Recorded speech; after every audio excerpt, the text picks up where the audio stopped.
Hey guys, here this is your friend and buddy C. Nandini Gupta and I am here for the May 25 students. I know आज आप लोग का paper है and थोड़ा सा अंदर से फीलिंग आती है कि यार पेपर कैसे जाने वाला है, पहला पेपर है, क्या मैं अच्छे से परफॉर्म कर पाऊंगा, क्या मैं अपने पेपर को 3 घंटे में पूरा कर पाऊंगा क्या। नहीं, देखो इन सब चीजों के लिए एक ही बात है कि थोड़ा सा शांत हो जाओ एंड मेरे इस वीडियो को एंड तक देखना और सम ऑफ द एग्जामिनेशन टिप्स जो आपको अपने पेपर में जाने से पहले ध्यान रखनी चाहिए। तो देखो सबसे पहली चीज तो यही है कि अपने एग्जामिनेशन सेंटर पे टाइम पे पहुंचना। भाई आपको अपने एग्जामिनेशन सेंटर पे 1:20 1:25 तक पहुंच जाना है, बिकॉज जनरली हमारे जितने भी एग्जामिनेशन सेंटर्स होते हैं उन पे 1:30 पे आपको एंट्री मिलने लग जाती है। तो आपसे रिक्वेस्ट यही है कि आप 1:25 तक अपने सेंटर पे पहुंच जाओ ताकि आपको 1:30 पे एंट्री मिल जाए। आपको देखो आप 1:30 पे एंटर होगे, आपको 1:35 1:40 तक आपको हो जाएगा कि आप अपनी सीट पे जाके सेटल डाउन होगे, पानी वगैरह पियोगे and then you will get settle down and 1:45 में आपको उसका पेपर मिल जाएगा। तो आप लोगों से रिक्वेस्ट यही है कि आप थोड़ा सा टाइम पे अपने एग्जामिनेशन सेंटर पे पहुंचे। ऐसा बिल्कुल भी नहीं करें कि आप बिल्कुल लास्ट मोमेंट पहुंचे 1:45 1:50। भाई 1:50 पे आने का तो मतलब ही नहीं है। दो 15 मिनट्स जिनमें आपको अपना पेपर मिलेगा वो आपके मेकर या ब्रेकर होते हैं। अगर वो 15 मिनट आपने अच्छे से पेपर को पढ़ा है, पूरा टाइम दिया है, जो 15 मिले हैं आपको, पूरा 15 मिनट दिए हैं आपने, तो वो उसमें आप या तो पेपर को अपना बना सकते हो या फिर पेपर आपको ब्रेक कर सकता है, आपको तोड़ सकता है। तो भाई वो 15 मिनट आपके बहुत ज्यादा एसेंशियल होते हैं और उनमें बिल्कुल भी चांस नहीं लेना है कि भाई मैं थोड़ा सा लेट पहुंचा या फिर मैं बाहर रिविजन करने बैठ गई। नहीं भाई, ऐसा कुछ भी नहीं करना है। आपको फटाफट से जाना और अपनी सीट पे सेटल डाउन होकर उस पेपर पे ध्यान देना है। देखो लास्ट मोमेंट आप कुछ भी 5-10 मिनट पढ़ोगे वो वैसे भी आपको कुछ हेल्प आउट नहीं करने वाला है। तो मेरी आपको सजेशन यही है कि आप अपने जाएं, सीट पे सेटल हो एंड अपने पेपर को पढ़ने में फोकस करें। ठीक है, तो सबसे पहला तो अपना पॉइंट हो गया to reach your centre at the time. दूसरा अपना पॉइंट आता है कि भाई अब आपने 15 मिनट में पेपर को पढ़ रहे हो, अच्छे से पढ़िए। आपके पास देखो 100 मार्क्स का पेपर होता है लेकिन जो 30 मार्क्स के एमसीक्यूज होते हैं वो आपको आपके 2 बजे ही मिलते हैं, यानी आपको सिर्फ 70 मार्क्स का पेपर मिलता है जो आपको 15 मिनट पहले आपको पढ़ने के लिए मिलता है।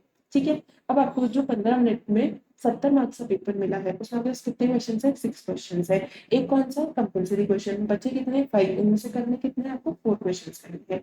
तो अब आपको 15 मिनट में क्या करना है? जो आपके पास 5 क्वेश्चन है, सबसे पहले तो आपको ये डिसाइड करना है कि इन 5 में से मुझे 4 कौन से करने हैं और एक कौन सा मुझे हटाना है जिसको मैं नहीं करने वाला। सिंपली उसे हटाने का क्या रीजन होगा कि मुझे ये सबसे कम आता है इसलिए मैं इसको नहीं करने वाली। ठीक है, तो आपने ये डिसाइड कर लिया कि okay these are the total 5 questions which I am going to attempt in my paper. अब आपको ये डिसाइड करना है कि मैं कौन से नंबर में, कौन सी क्रोनोलॉजी में अपने क्वेश्चन को सॉल्व करूंगी। देखो अगर आपने 1 3 4 5 6 अगर आपने ये क्वेश्चन को सॉल्व आउट किया है तो अब ऐसे तो नहीं है कि पहला क्वेश्चन है तो मैं इसे फर्स्ट सॉल्व करूंगी then third then fourth then fifth then six. नहीं भाई, ऐसा कोई जरूरी तो है नहीं। आप कोई सा भी क्वेश्चन कभी भी सॉल्व कर सकते हो। बट हाँ, एक चीज का ध्यान रखना है कि फॉर सपोज अगर आप क्वेश्चन नंबर 3 सॉल्व कर रहे हो और उसके अगर आपके पास 3 सब पार्ट्स हैं, मतलब 3A 3B एंड 3C, इस तरह से करके आपके पास 3 सब पार्ट्स है, तो आपको एक ही चीज का ध्यान रखना है कि आप उन तीनों सब पार्ट्स को एक साथ सॉल्व करें, यानी ABC इस तरह से आपके वो तीनों एक साथ होने चाहिए। नेक्स्ट क्वेश्चन बच्चों का आता है कि क्या मैम हमें ABC में ही सॉल्व करना होगा? क्या हम इसको रिवर्स कर सकते हैं, यानी CBA इस तरह से कर सकते हैं, या फिर हम किसी भी क्रोनोलॉजी में, मतलब कि मैं तीनों, मतलब क्वेश्चन नंबर 3 तो एक साथ सॉल्व कर रही हूँ लेकिन मैंने पहले B सब पार्ट सॉल्व कर लिया, देन A सब पार्ट सॉल्व कर लिया, देन C सब पार्ट सॉल्व कर लिया। देखो आप क्वेश्चन को एक साथ सॉल्व कर रहे हो वो बहुत अच्छी बात है एंड अंदर आप मिक्सिंग कर रहे हो, ठीक है वो चलता है, लेकिन मैं जनरली बच्चों को यही गाइड करती हूँ कि भाई देखो अगर ABC फॉर्म में है ना तो आप ABC में ही करो। भले सब जो आपके मेन क्वेश्चन है, पहले आपने 3 कर लिया देन 4 कर लिया देन फर्स्ट कर लिया देन 6 कर लिया देन 5th कर लिया, वो आप कर सकते हो, लेकिन आपको जो एबीसी उनके अंदर सब पार्ट है ना वो ट्राई करो कि आप एबीसी फॉर्मेट में ही सॉल्व करो कि पहले आपका ए सब पार्ट है देन बी सब पार्ट है देन सी सब पार्ट है। इसका रीजन क्या है कि भाई देखो एक तो एग्जामिनर ये देख रहा है कि आपने मेन क्वेश्चन है उनको ऊपर नीचे सॉल्व किया है, देन आपने जो उसके सब पार्ट्स है उन्हें भी ऊपर नीचे सॉल्व किया है, तो वो एग्जामिनर के लिए थोड़ा क्या प्रॉब्लमेटिक हो जाता है। भाई देखो एग्जाम से आपकी मेहनत का नहीं है, आपको थोड़ा स्ट्रैटेजिकली भी चलना होता है कि आपका जो एग्जामिनर है वो आपसे खुश रहे, और खुश कैसे रहेगा जब उसकी मेहनत कम होगी। तो अगर आप उसे एबीसी फॉर्मेट में सॉल्व करके दे दोगे कि पहले वो ए पार्ट देखे, देन बी पार्ट देखे, देन सी पार्ट देखे, तो उसके लिए भी थोड़ा सा ईजी पड़ेगा। एंड आप लोग के लिए भी वो इतना डिफिकल्ट नहीं है। फॉर सपोज अगर आपको ए पार्ट नहीं आता है अच्छे से और आप उसको बाद में सॉल्व करना चाहते हो, तो आप उसके लिए 4 पेजेस 5 पेजेस छोड़ दीजिए, उसके बाद आप नेक्स्ट पार्ट पे बढ़ जाइए। तो देखो आपने एक आइडिया लगा लिया कि हाँ 4 pages 5 pages are the maximum pages which are required for me to solve the question. तो आप मतलब एक आपको एस्टिमेट हो जाता है, भाई आपने इतने महीने पढ़ाई करी तो आपको पता चल जाता है कि किस कौन सा क्वेश्चन कितने पेजेस में सॉल्व होगा। एंड आप थोड़ा सा बफर लेके भी चल सकते हो कि 1-2 पेजेस का मैंने और बफर ले लिया तो मेरा क्वेश्चन आराम से इन पेजेस में सॉल्व हो जाएगा। तो आप इतना कर लीजिए, देन सब पार्ट दूसरे सब पार्ट पे बढ़ जाइए। इससे क्या होगा, आपका भी थोड़ा सा नीट एंड क्लीन कॉपी बनेगी एंड एग्जामिनर के लिए इजी रहेगा फाइंड आउट करना कि हाँ भाई इस बच्चे ने कौन सा क्वेश्चन कहाँ पे सॉल्व किया है। समझ में आ रही है बात? ठीक है, तो ये तो हो गया अपना जो 15 मिनट में आपको डिसाइड करना है कि भाई आपको अपना पेपर किस तरह से सॉल्व करना है। अब आपके पास आते हैं 30 मार्क्स से क्वेश्चन। 2 बजे आपको 30 मार्क्स से क्वेश्चन मिलेंगे। अच्छा, 30 मार्क्स आपके क्वेश्चन जो एमसीक्यू से, उससे पहले भी अपन एक बात कर लेते हैं कि 2 बजे आपको आपकी आंसर शीट मिलेगी। आंसर शीट का वो जो पहला पेज है वो ऐसा है, आपको अपनी पोर्टल पे भी प्रोवाइड कराते हैं कि एक बार बच्चा देख ले कि उसे एग्जामिनेशन में किस तरह का फर्स्ट पेज दिखने वाला है जिसे उसे भरना होगा। तो वो फर्स्ट पेज आप देख सकते हो, आपको ऐसा पे मिल जाएगा। उसमें कुछ पॉइंट्स जो मैं आपके साथ स्पेसिफिकली हाईलाइट करना चाहूंगी, जो कि बच्चे अपने फर्स्ट पेपर में तो भूलते ही भूलते हैं। देखो सेकंड पेपर में से सबको अकल आ जाती है कि भाई हाँ इन कॉलम्स को भी नहीं छोड़ना है, लेकिन फर्स्ट में ये जनरली छूटता ही है। भाई अपने पर्सनल एक्सपीरियंस से बता रही हूँ क्योंकि मेरे भी छूटे थे। देखो सबसे पहला कौन सा आता है कि भाई आपने कितनी सप्लीमेंट्री कॉपीज ली है। जब हम आपको 2 बजे कॉपी मिलती है तब तो आपको दिख रहा होता है कि एक तो मेन शीट है प्लस मेरी सप्लीमेंट्री कॉपीज का दिखता है। तो आप 2 बजे तो उसे भर नहीं सकते बिकॉज आपको पता ही नहीं कि आपने आप कितनी कॉपीज लेने वाले हो। तो ये आपको at the end of the examination time आपको तब भरना होता है। जनरली बच्चे तब भूल जाते हैं। तो देखो जनरली इसको भरना चाहिए। क्यों? मैंडेटरी नहीं है लेकिन भरना चाहिए। क्यों भरना चाहिए? कि भाई आपकी जो कॉपी है वो स्कैन होकर एग्जामिनर के पास जाती है। अब हमने लिखा है कि हमने 3 सप्लीमेंट्री कॉपीज ली, लेकिन उसके बाद स्कैन होकर क्या गई है, एक तो आपकी मेन शीट गई है प्लस आपकी एक सप्लीमेंट्री कॉपी चली गई, लेकिन 2 सप्लीमेंट्री कॉपी नहीं गई है। अब एग्जामिनर आपकी फर्स्ट उस पर चेक कर रहा है कि यार बच्चे ने लिखा है कि इसकी 3 सप्लीमेंट्री, लेकिन मेरे पास तो एक ही सप्लीमेंट्री का स्कैन आया है।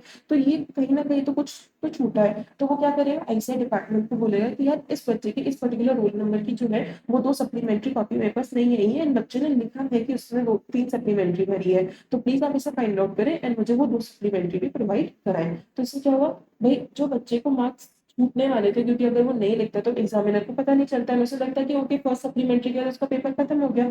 लेकिन अब उसे 3 सप्लीमेंट्री लिखी थी तो जो एग्जामिनर है उसे फाइंड आउट किया और उसकी वो 2 सप्लीमेंट्री भी मिल गई। तो भाई आपके ही मार्क्स बचे है ना। देखो आपका जब रिजल्ट आ जाता है उसके बाद आप सारे वो मेहनत करते हो कि मैं अपनी कॉपी मंगाऊं, देखो मेरे मार्क्स कहाँ कटे। उसके बाद आपको पता चले कि यार ये तो मैंने 3 सप्लीमेंट्री भरी थी लेकिन अगर तो मेरी सिर्फ एक ही सप्लीमेंट्री वाली मुझे आंसर कॉपी भेजी है, तो कितना दुख होता है। तो भाई इससे बेटर है ना कि आप थोड़ी सी ध्यान रखें, थोड़ी सी और मतलब होता है ना कि अवेयरनेस रखते हो। वो जो सप्लीमेंट्री वाला कॉलम है उसे भी भर दो। देखो आई वॉज लकी इनफ कि मेरी कॉपी नहीं खुली, इस तरह का कोई भी मेरे साथ किस्सा नहीं हुआ कि मेरी सप्लीमेंट्री कॉपीज कम आई या कुछ। मेरी पूरी कॉपी चेक हुई थी, मैंने कॉपी अपनी मंगवाई थी, मैंने चेक करी कि हाँ भाई मेरी पूरी कॉपी थी, पूरी कॉपी को ही चेक किया गया था। बट ये किसी के साथ भी हो सकता है, आई डोंट वांट कि किसी के साथ हो, बट हमें हमेशा वर्स्ट केस के लिए तैयार रहना चाहिए। तो आपको इस चीज का ध्यान रखना है कि पहली चीज तो अपनी कॉपी को बहुत अच्छे से ट्राई करो कि वो कुछ भी खुले नहीं। इवन स्टेपल मार दो, स्टेपल मारने में कोई दिक्कत नहीं, घर से स्टेपल लेकर जाओ एंड उसे स्टेपल कर दो। दूसरा, आपको अपनी सप्लीमेंट्री कॉपी पे लिखना होगा कि भाई आपने इतनी ली है। दूसरा इसी से रिलेटेड पॉइंट आता है कि जब हम अपनी कॉपी को खोलते हैं तो उसके सेकंड पेज पे लिखाते हैं 1 2 3 4 5 6 से क्वेश्चन नंबर डिले होते हैं और उन्होंने आपको टिक मार्क करना होता है कि हमने कौन से क्वेश्चन को किया है। भाई उस एक्सरसाइज को भी करना है, ये भी इसी से रिलेटेड है कि एग्जामिनर जाके देखेगा कि भाई ओके ये बच्चा बोल रहा है कि इसने 1 3 4 5 6 इन क्वेश्चन को सॉल्व किया है, तो मुझे अंदर ये देखना होगा कि इन्होंने कितने क्वेश्चन को सॉल्व किए हैं। अब उसका अंदर जाके देखा कि भाई उसे मेन कॉपी मिल गई एंड सप्लीमेंट्री कॉपी में फर्स्ट कॉपी मिल गई, दो नहीं मिली है। अब उसमें उसने देख लिया कि भाई इस बच्चे ने 3 क्वेश्चन से सॉल्व किए हुए थे लेकिन 2 क्वेश्चन उसको मिल नहीं रहे। अब उसने लगा कि यार बच्चे ने तो टिक मार्क करे हैं लेकिन अंदर मुझे मिले नहीं है। तो फिर भी वो फाइंड आउट कर सकता है कि भाई इसकी कुछ कॉपीज छूट गई है क्या। तो यहाँ पे भी आप बच सकते हो।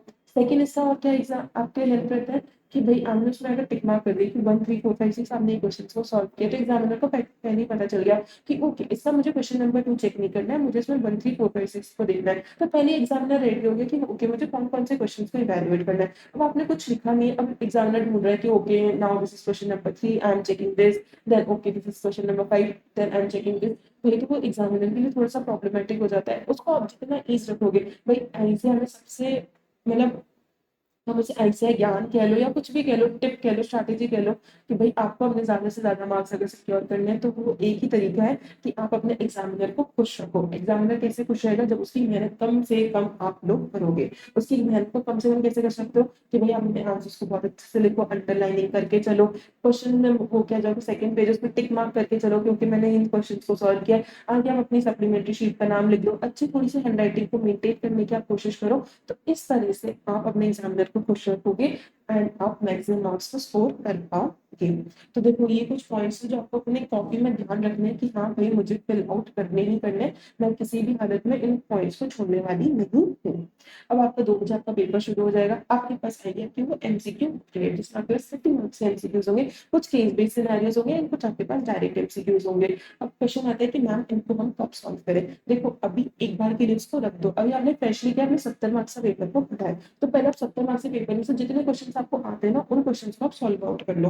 फॉर सपोज अगर जितने भी आपको क्वेश्चन आते हैं तो उसे सॉल्व करने में आपके 2 घंटे निकल गए। अब वही क्वेश्चन बचे जिनमें आपको थोड़ी सी प्रॉब्लम है या फिर आपको थोड़ा सा सोचना पड़ेगा कि यार इसमें क्या आंसर में लिख सकते हो, क्या पॉइंट्स बन सकते हैं या इसका सॉल्यूशन मैं कैसे कर सकता हूँ। ठीक है, तो वही क्वेश्चन बचा आपके पास। तो अब इस टाइम पर अपने 30 मार्क्स के जो एमसीक्यूज है वो निकालिए। आपको कितना टाइम देना है? मैक्सिमम देखो किसी भी पेपर के लिए आप ले लो आधे घंटे से ज्यादा एमसीक्यूज को मत देना, इससे ज्यादा दोगे तब बाकी का पेपर सॉल्व नहीं कर पाओगे। तब वो कितना देना? आधे घंटे का टाइम देना है। अब आपके 2 घंटे ऑलरेडी निकल चुके, अब आप आधा घंटा दो एमसीक्यूज को, केस सिनेरियोज पढ़ना है पढ़ो। अब पहले डायरेक्टली आपके एमसीक्यूज को पढ़ लो, ऑडिट जैसे सब्जेक्ट तो मैं हमेशा बोलती हूँ पहले एमसीक्यूज को पढ़ लो, हो सकता है डायरेक्ट आंसर कर पाओ, तो पहले हमने एमसीक्यूज को पढ़ लो। डीटीआईडीटी में भी ये करना है कि पहले एमसीक्यूज को पढ़ लो, फिर जैसे जरूरत लगे वैसे उस तरह से आपको अपनी केस स्टडी को पढ़ना है। तो पहले अपने सारे एमसीक्यूज को पढ़ लीजिए, उनको सॉल्व कर लीजिए एंड देन साथ के साथ ही आप उन्हें जो आपको सर्कल्स मिलते हैं उन्हें भी आप फिल करते हुए चलिए। भाई जनरली इसमें भी मैंने प्रॉब्लम सुनी है बच्चों की कि भाई पहले हम सारे टिक मार्क कर लेते हैं देन हम सर्किल करने बैठते हैं एंड सर्किल में हम ऊपर नीचे कर देते हैं। भाई जैसे ही ऊपर नीचे करे तुमने वही से सही आंसर डिटेक्ट किया था, लेकिन तुमने अगर ओएमआर में गलत कर दिया तो उसका तो कोई मतलब ही नहीं रह जाएगा। तो हमेशा जब आप क्वेश्चन को सॉल्व कर दे तो जैसे हमने अपने क्वेश्चन में टिक करा उसी के साथ साथ ही आप अपने क्वेश्चन नंबर के आगे उसे सर्किल भी कर दीजिए ताकि आपकी कोई भी गलती नहीं हो। तो हमने आधा घंटा दे दिया अपने एमसीक्यूज को, अब 2.5 घंटा आपका ऑलरेडी निकल चुका है and you are left with just half hour. देखो कोई भी कंटिजेंसी हो सकती है कि आपको किसी क्वेश्चन को सॉल्व करने में ज्यादा टाइम लगे, एमसीक्यूज आपके 30 मिनट से ज्यादा 35-40 मिनट्स लगे, बट यू शुड नो कि आपको कहाँ पे अपनी किसी चीज को स्टॉप करना है। इसलिए मैं कहती हूँ कि मॉक टेस्ट देनी चाहिए एंड आई बिलीव कि मेरे बच्चों ने अच्छे से अपने मॉक टेस्ट दिए होंगे। तो आप लोग को पता होगा कि आधे घंटे से ज्यादा आपको एमसीक्यूज में नहीं देने हैं। तो अब आपके पास जनरली 2.5 घंटा निकल चुका है, मोटा मोटी आपके पास आधा घंटा बचा है। तो उस आधे घंटे में आपको उन चीजों पर ध्यान देना है कि भाई मेरे को ऐसे क्वेश्चन है इनमें मैं क्या प्रोबेबल आंसर लिख सकती हूँ, कैसे मैं अपने मैक्सिमम मार्क्स देखो। अब जो ऐसे क्वेश्चन बच जाते हैं कि ऐसे होते हैं कि भाई इनसे मुझे ज्यादा उम्मीद नहीं कि मुझे अच्छे मार्क्स आएंगे, लेकिन I am just trying to कि मैं इनसे कितने मैक्सिमम मार्क्स निकाल सकती हूँ। कि भाई अगर आपके पास 10-15 मार्क्स के ऐसे क्वेश्चंस बचे हैं कि जो मुझे अच्छे से नहीं आते, तो वो 10-15 मार्क्स में आपको देखना है कि मैं कितने, अगर 5 मार्क्स 6 मार्क्स इतने भी अगर मैं निकाल सकती हूँ तो भाई मेरे लिए तो वो बोनस मार्क्स की तरह है। तो आपको बस अब इस आधे घंटे में यही ट्राई करना है कि मैं कितने मैक्सिमम मार्क्स ठीक हूँ। अब आपको जब आपके 20 मिनट हो चुके हो, मतलब आपके पास अब कितने बचे हो, सिर्फ 10 मिनट तक एग्जाम के बचे हो, तब आपको अपनी जितनी भी कॉपीज है, whether supplementary copies main copy, उन सबको अच्छे से टाई कर लो। हमेशा मैं तो हमेशा एग्जामिनर से 2 थ्रेड लेती थी, जो आपका इन्विजिलेटर आता था मैं उससे 2 थ्रेड लेती थी, 2 थ्रेड अच्छे से बांधती थी, इवन मैं स्टेपल करती थी कि भाई मेरी कॉपी कैसे भी नहीं खुलनी चाहिए। भाई बच्चों को लगता है कि इसमें इतना टाइम वेस्ट क्यों करना है, भाई तुम्हारी वो कॉपी है जो तुमने 3 घंटे और इतने महीनों की जो मेहनत करी है ना वो उस कॉपी के अंदर है, तो उस कॉपी में कोई भी कमी नहीं करनी, उस कॉपी को अच्छे से बांध के जाना है। तो उसके लिए आप 2 थ्रेड से उसे बांधिए, अच्छे से स्टेपल कीजिए एंड ऐसे 10 मिनट पहले ही कर लीजिए, क्योंकि आप अगर बेल बजने की बात करते हो तो इन्विजिलेटर आपको इतना टाइम नहीं देता है कि आप उसे प्रॉपरली बांध सको। उसे लगता है कि आप फटाफट से कॉपी दो ताकि वो कलेक्ट कर सके।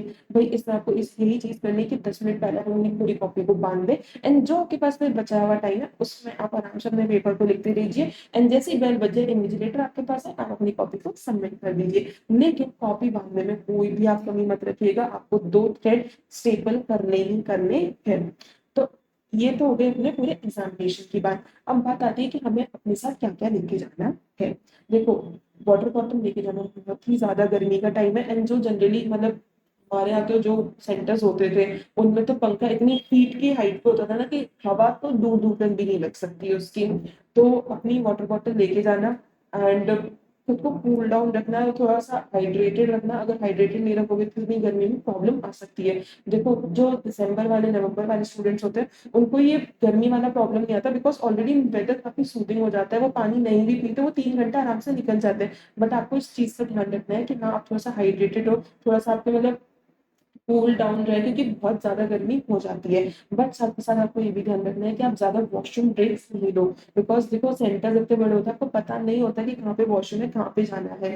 तो ठीक है, हो सकता है कि आप पानी पियो तो आपको एक बार जाना पड़े वॉशरूम के लिए, बट इसे मिनिमल रखिएगा।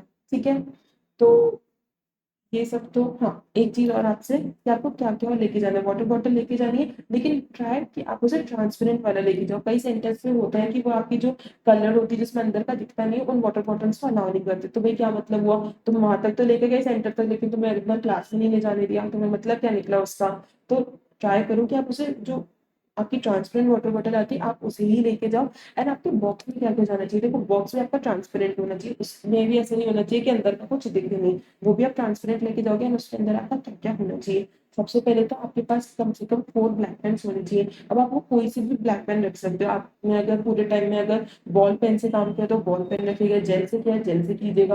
बट जनरली मैं जो एडवाइस करती हूँ कि आप हमेशा जो आपका बॉल पेन है उसी को ही यूज कीजिएगा, क्योंकि देखो जेल पेन होता है कि कभी कुछ पानी का लग गया तो वो फैल जाता है, समझ में नहीं आता कि लिखा गया है। तो बॉल पेन सबसे बेस्ट रहता है। एंड ब्लैक भी तो आपको पता होगा कि ऐसे हमेशा बोलते हैं कि आपको ब्लैक पेन से सॉल्व करना है, ब्लू पेन का हम एक्सेप्ट नहीं करेंगे। तो चीज को ध्यान रखना है कि आपको पूरा का पूरा पेपर आपके ब्लैक पेन से करना है। कोई और पेन लेके ही मत जाना, ब्लू पेन गलती से भी अपने बॉक्स में मत डाल लेना। सिर्फ पेंसिल होनी चाहिए एंड आपके पास एक ब्लैक पेन होना चाहिए। तो आपके ब्लैक पेन दिखते होंगे, 4 ब्लैक पेन्स आपको रखना है, जो भी आपको बॉल जनरली बॉल ही रखना है आपको। एंड आपके पास 2 पेंसिल होनी चाहिए एकदम शार्प वाली, एक स्केल होना चाहिए, एक रबड़ होना चाहिए एंड एक शार्पनर होना चाहिए, कि भाई इन केस अगर पेंसिल ज्यादा ऐसे हो गई तो आपको उसे शार्प करना पड़े। जनरली 2 रखो कि आपको शार्पनर की भी जरूरत नहीं पड़े, लेकिन एक for the case of contingency आपको रखना चाहिए।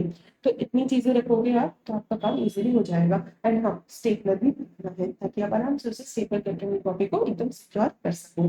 तो here these are some guidelines जो आपको अपने एग्जाम में जाने से पहले ध्यान रखनी चाहिए। आप इसको 2x पे सुन सकते हो ताकि आपका टाइम ज्यादा से ज्यादा सेव हो। छोटा सा वीडियो 17 मिनट का, तो आपको ज्यादा टाइम नहीं लगने वाला है।